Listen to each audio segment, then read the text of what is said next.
Hello everyone! It is that time of the year again where our hopes and dreams are either about to come true or be shot down in a blaze of glory. Yes, it's E3 time again, and this E3 is shaping up to be one of the most exciting ones in a very long time. Because, you know, sexy next-gen games and stuff. So after I got a pretty good response to my video last year, I thought I'd take another crack at it this year, sharing my thoughts and some of the games that I'm really looking forward to seeing more at the event. On the list, I only included games that I'm 99% sure are going to be shown at this year's E3, so no games like Star Citizen, Grand Theft Auto 5, because, you know, Rockstar never show up to these things because they're hipsters and stuff. And also I didn't include any Konami games because they have their own conference before the actual show starts. But I am actually very excited to see more on Castlevania Lords of Shadow 2 in particular, like I mentioned in the video last year. And also Metal Gear Solid 5 whenever Kojima decides to stop being a pretentious asshole. But I digress. I also discounted some of the games that I already know I'm going to buy day one, or I know a lot about already, stuff like Watch Dogs and Saints Row 4, that sort of stuff. I tried to vary it up a little bit to not bore you to tears, basically. So without further ado, these are my most anticipated games of E3 2013. Suda51 is one crazy son of a bitch. Some would say overly so, but I personally have always been a fan of most of his games. In Killer is Dead, Suda's latest game, you play an executioner assassin dude named Mondo Zappa, no relation to Frank. You are contracted out and sent around the globe to take on the world's most dangerous criminals, assassins and cyborgs, and let's just assume that shit probably goes down. The game looks like the love child of Killer 7 and No More Heroes, and if that sentence alone doesn't get you excited for this, then I don't know what else to tell you. Oh wait, yes I do. The game has something called Gigolo mode. No, I'm not kidding. Gigolo mode. Yeah, this game is Japanese as hell. Whoa, deja vu. Yeah, I know, this one was on my list last year as well, but I still want it. Considering we've heard nothing about the game since forever, I've become a bit concerned, honestly. Ubisoft seem to be pretty adamant that it's not dead, but I'm not so sure anymore. I just want this game to be made with its original vision and intention intact. You know, that very in-your-face, real, mature, tactical, government conspiracy, corruption storyline that made Patriots stand out to me in the first place. Come on, Ubisoft, don't let me down. Don't let this die. Did you know that Telltale made games other than The Walking Dead? Well, they do, and most of them are pretty good. And then there's Jurassic Park, which we don't speak of. So, Telltale are putting all the experience they took from working on The Walking Dead and applying it to a brand new game called The Wolf Among Us, which is an adaptation of the great DC comic series Fables, which you should all go out and buy. For those who don't know Fables, it's essentially an alternate reality world based around gritty fairy tales, more or less. You play as the big bad wolf, Bigsby Wolf, the sheriff of Fabletown, and you'll run into other retired and twisted fairy tale characters that have been pushed into secrecy by the man called the Adversary. These characters include Snow White and the Three Little Pigs, and plenty more. It's your job as the sheriff to deal with a lot of the bad stuff that happens around the place and deal with a lot of interesting characters. Now, The Wolf Among Us promises to have the same level of choice, difficult decision making, and branching storylines that made The Walking Dead so popular, and honestly my favourite game of last year. So yeah, put this one on your radar because it has a lot of potential to be pretty damn cool. Cole's brother from another mother. Okay, so Infamous Second Son is a sequel, I guess, but it takes place in a different city, that city being Seattle, and with a different protagonist, who just happens to be Cole's brother, named Delson. Delson Rowe is a 24-year-old Native American man who is similar to his brother in the fact that he's a conduit. They are essentially regarded as bioterrorists and can wield special superpower-like abilities. Like Cole before him, he could use lightning, where Delson can use smoke.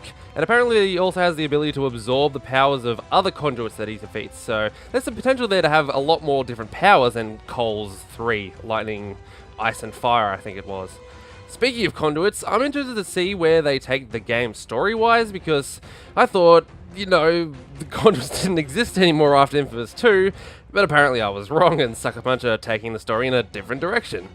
So, I do admit that Delson looks like a more interesting character, like a more fun character to play as, even if he is voiced by Troy Baker like every character this year. Seriously. But considering his new abilities and how fun the other Infamous games are, I'm really looking forward to playing this. So, bring it on, Sony! Indies! With the economy the way it is these days and the increase in visibility and prominence of indie games, they've become a much more important part of the video game ecosystem. So I thought I'd share a few of the indie games that I'm really looking forward to seeing at the show this year. 3 of them in fact, because I can cheat because it's my list. The first one is called Doki Doki Universe. This is a PlayStation exclusive and is available on all the PlayStation platforms as far as I'm aware, PS3, PlayStation Vita, and as well as the PS4. The game is being billed as a simulated living universe of interesting content, emotional expression, and filled with interactive stories and self-discovery, in a sort of non-traditional quasi-gaming way. In English, that basically means that it's one of those games that isn't afraid to play around with the preconceived notions of what a game actually is, and with this interesting art style, I think it's one to look out for. From one you probably haven't heard of to one that you probably have. It's Transistor from Supergiant Games. Transistor is a spiritual successor to Bastion, and on the surface it shares some somewhat similar art style and narrative philosophies, but it's set in a completely different world with new characters and new mechanics. You follow the journey of Red, the main character, and the Transistor, a talking sword because, you know, the future and stuff. On top of the sort of isometric real-time combat that Bastion had, Transistor also introduces a slowing time mechanic similar to the VATS from Fallout or Bend Time from Dishonored, for a more tactical approach to combat. So yeah, the game is looking pretty damn great and a worthy successor to Bastion, which was already pretty great. The last one I wanted to point out to people was Silent Enemy, a game which I believe is only confirmed for the PS4 and Ouya at the moment, but I'm sure it'll come to PC at some point as well. Okay, Silent Enemy's premise is that it's a metaphorical journey of one's internal struggle and subsequent manifestation and coping mechanisms that are felt from the effects of bullying. This is represented in the game as you playing as a young boy trying to make it to quote-unquote greener pastures, with these sinister-looking crows continually impeding your progress, acting as the bullies in this metaphor. I think it's a very powerful concept, and whenever games try to open up dialogue and examine sort of very real human emotions and issues through gaming, sort of the premier interactive medium, which I believe can be used as one of the most powerful storytelling devices that's ever been afforded to us. Games like Actual Sunlight, To the Moon, Silent Hill 2, Journey, that sort of stuff. It's something that whenever a game tries to be more than just a game, I make sure and try and support it. And everyone should probably look into Silent Enemy because I think it has the potential to be doing that. So those are my indie games of E3, so look out for those. Breaking into the top 10 is a game called Lords of the Fallen. Lords of the Fallen is a next-gen Western RPG from City Interactive, which you may know from the Sniper Ghost Warrior series, but they've made a new team, and this is made up of a few ex-CD Projekt Red guys and a lot of ex-Obsidian guys, so guys that know their RPGs. Lords of the Fallen takes place in a world where basically the gods have failed humanity and the world's been in a state of chaos for centuries. The game promises to be a blend of high fantasy and the supernatural, which is certainly a cool sounding combination, and apparently they're going to be very much going after the Dark Souls Dragon's Dogma crowd, so it looks like it'll be more of a hardcore RPG experience, which I'm personally down for. It's a big open world game with the emphasis on exploration and difficulty, and because it's not coming out on current gen consoles, I'm sure it's probably going to look pretty sexy as well. So if you're into sexy things, then maybe give it a look.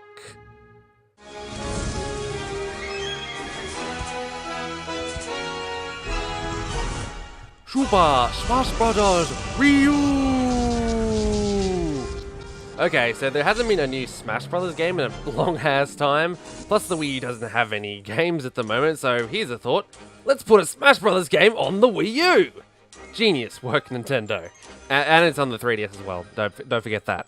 So we actually know diddly squat about this game, really. That's what E3 is for, after all. But we do know that the game is a joint venture between Namco and Nintendo this time, so possibly some Namco characters might appear? I mean, there's some characters in the Tales series which I could see working. Maybe Klonoa, if he's still alive. Anyways, of course we'll see our usual Nintendo characters, your Marios, your Links, Kirby, but obviously we'll also see some new blood. Maybe a Ridley, Geno, Midna, Chrom.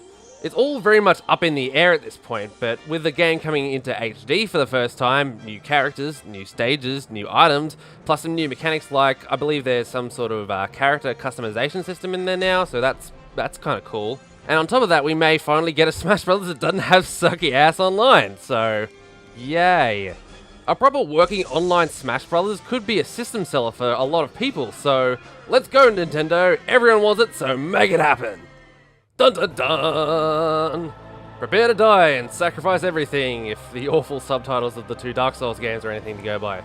So we all know that Dark Souls' prolific and infamous hatred for all things called the player character Yeah, so Dark Souls is a little on the difficult side, and with Dark Souls 2, there is always the fear that they will attempt to widen the appeal of the game by making the game easier.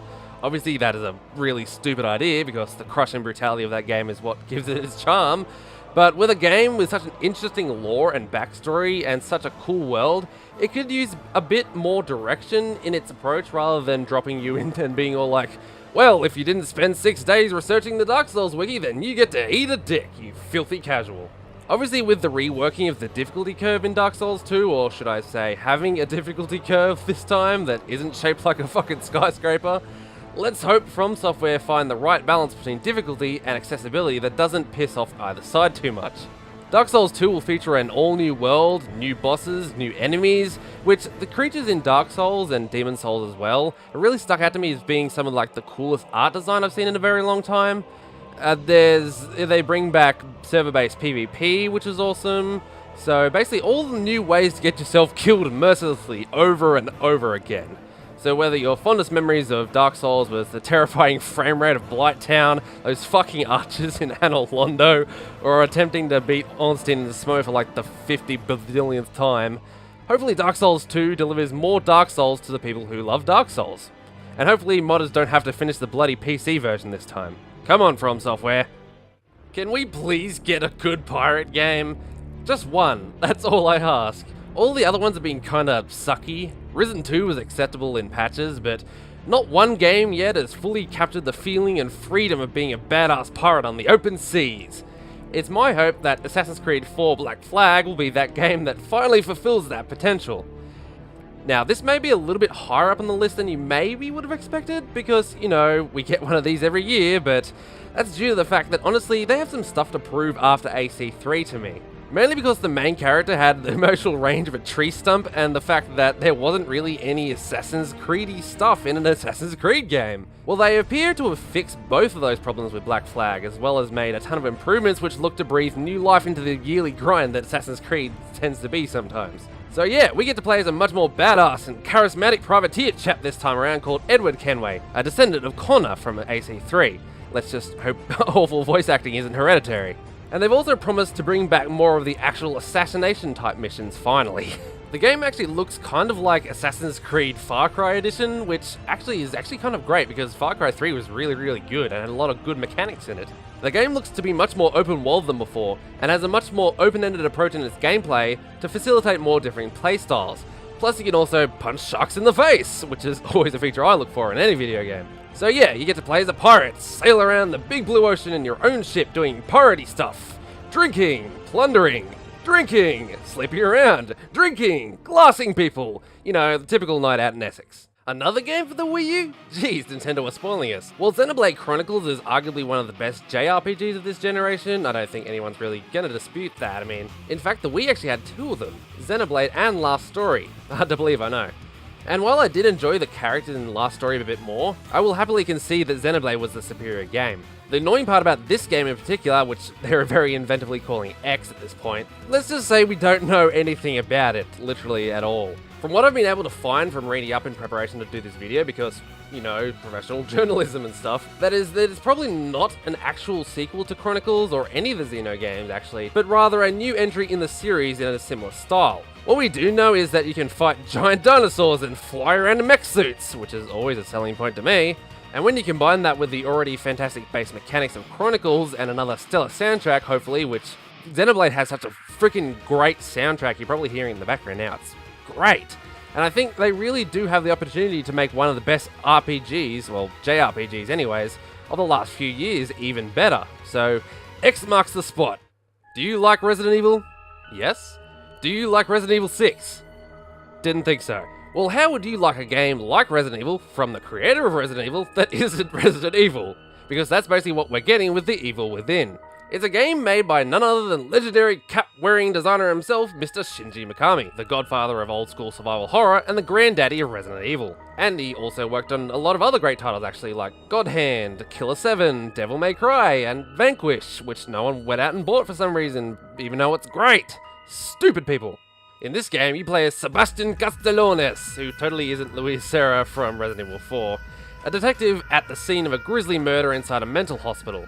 Typical horror stuff, I know, but I think the potential of Megami doing a proper successor to Resident Evil in this sort of style is something that's really, really exciting. But yeah, I know, the game kinda looks like a next-gen Resident Evil 4, but that is by no means a bad thing. Last I checked, Resident Evil 4 is one of the best games ever made. So yeah, it does contain some of the Megami signatures, like the over-the-shoulder third-person shooting, the limited ammo, the slow-paced gameplay, that sort of stuff, but I think we can rest easy knowing that it's going to be a very different experience. So yes, apparently your resources will be so limited that you have to use traps in the good old grey matter to outsmart your opponents, which is pretty cool.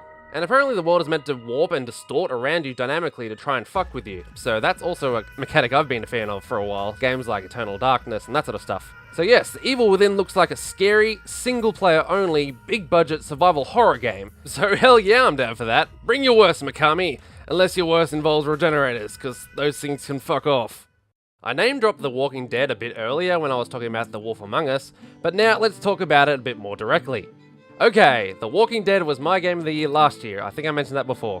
Journey was a very close second, but I just couldn't beat the emotional attachment I felt towards those characters, especially Clementine, because she's the best, and if you touch her, I will cut you.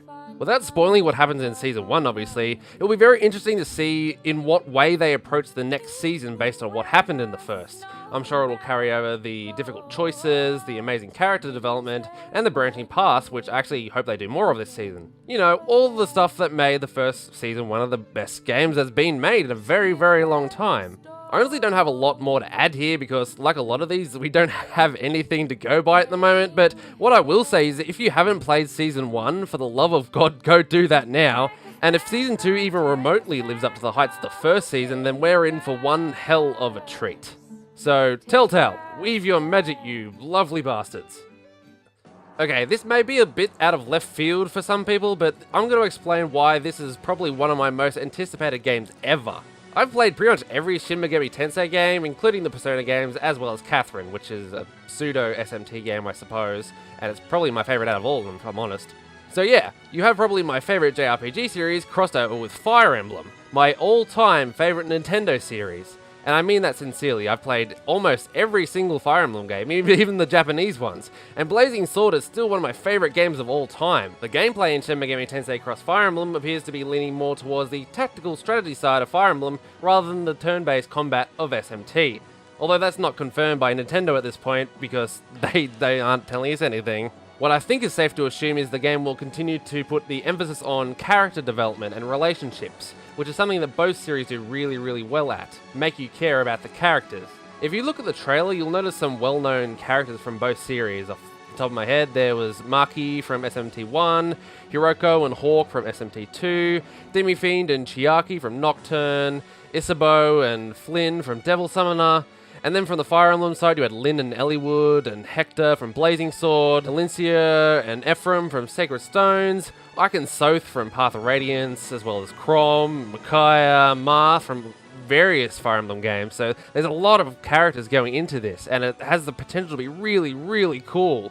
So, at least for my taste in games, this is pretty much one of my dream crossovers, and something I certainly didn't see coming, so bravo Nintendo! Shut up and take my money! Marty O'Donnell, you glorious bastard. So yes, Destiny is easily one of the games I'm most looking forward to at the moment, and this is purely based on potential at this point because we know so little about it. But I believe that Destiny has the potential to be so good. I'll try and summarize a bit of what we know so far. Destiny, from Bungie, is meant to be a persistent shared world shooter, or at least that's what they're billing it as at the moment.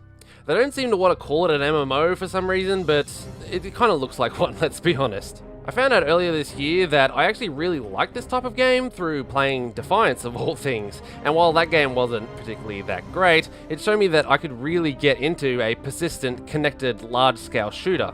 So let me lay out what they are promising. They are saying that you could potentially be doing missions on Earth, go around doing that for a little while, get a call from a friend on Mars who wants help. You get in a vehicle, you fly to Mars without loading screens, meet your friend up on Mars, do quests on there for a little while, fly over to Venus. I mean, if you just sort of sit there and think about that for a little while, that's a really, really exciting concept if it's even remotely accurate or doable.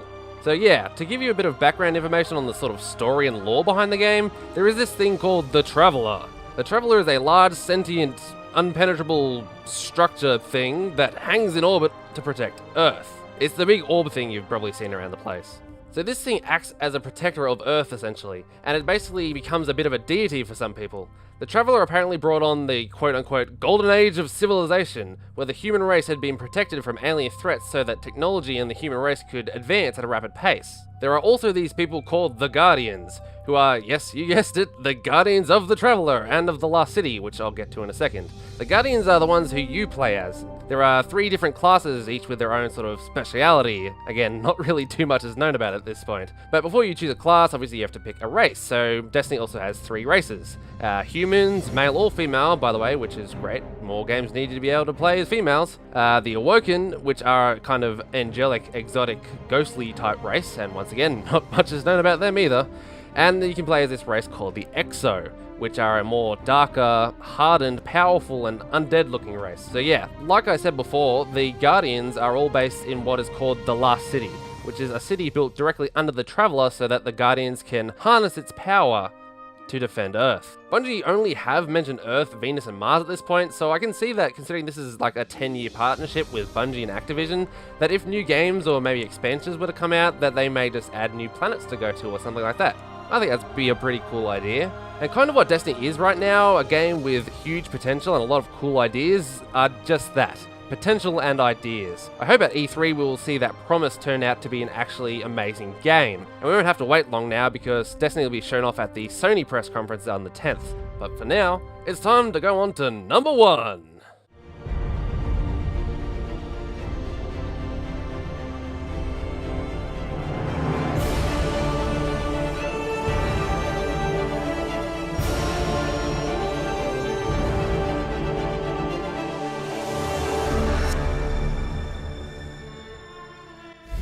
Was there ever really any doubt? The best RPG of this generation is getting a sequel. Oh yeah! Of course you can argue that point, but it's my list, so shut up. The Witcher 3 is the next-gen RPG we've all been waiting for. A game that promises a mature, engaging, non-linear storyline in a large open-world environment. And they aren't kidding. The world in The Witcher 3 is easily bigger than Skyrim, but like in Skyrim you'll have plenty of side activities, side quests, and a whole new monster hunting system to delve into. Similar to Lords of the Fallen from earlier in the video, this will be one of the first next-gen RPGs out of the gate, and it's promising some really, really great stuff, like CG level graphics. And honestly, considering that they said that The Witcher 2 was last gen and it looks that fucking good now, I mean, it's not quite to the level of something like Rayman Origins in my opinion, but for a more realistic style, it's one of the best still. Easily. So if this is another level above that, holy crap, that would be fantastic. Not to mention you can get The Witcher 3 completely DRM free because, you know, CD Projekt Red are bosses like that. So yeah, they'll continue to not hold your hand and to be a dark, mature, and depressing as fuck storyline, just like the other 2 games. And will probably involve some boobies at some point. That too. On the story side, we know it's the last chapter in Geralt of Rivia's tale, and that he's probably going to have to confront the Wild Hunt again. Which I think is good because they sort of took a back seat to Letho, Saskia, and Sol de Tarsival in 2, but were super important in 1 and will be super important again in 3 because, you know, they're in the subtitle for God's sake. The Wild Hunt, for those who didn't play the first game and only the second, they are a legendary group of spectres who symbolize misfortune, depression, disaster, and death in that world. They are the ones who gave Geralt his amnesia originally during their first encounter. Considering they are probably the main plot point, I would assume that there is a very high chance we'll actually get to meet Yennefer finally, which is good because she's been in Nilfgaard for bloody ages now. I think that's really cool because it could add some sort of love triangle element to Geralt, Triss, and Yennefer's relationships, which would be pretty cool because this is a more personal story. They've said this. It's not quite the grand narrative of 1 and 2. It's a bit more personal, which is cool, I guess. They've also claimed to have tightened up the combat a bit and added in hundreds of new animations and now boasts over 100 hours of gameplay, so that's some Skyrim level shit. Anyways, I've talked too much about The Witcher. I really do love the series. It's one of my favorites of all time, and it's easily the game that I'm most looking forward to without a shadow of a doubt at E3 this year and when it comes out in 2014 on PC and the next gen consoles. So, for The Witcher 3, my body is ready and my boner is hard. Make of that what you will. So yes, that is the end of my list. Feel free to leave your inevitable disagreements and opinions in the comment section below, and while you're there, I'd love to hear what games you're looking forward to seeing and hearing about at E3. So yeah, it's not long now, so we don't have long to wait. Also, if you want to listen to me talk about more things, like other than my channel, which I very rarely update because I'm one busy motherfucker. You can go over to the Critical Mission page, which I'm also a part of, where we do podcasts and that sort of stuff. And we'll be covering stuff that's happening at E3, so if you're into that kind of thing, then feel free. But anyways, I've been Aussie Legend. Have a great day. Goodbye.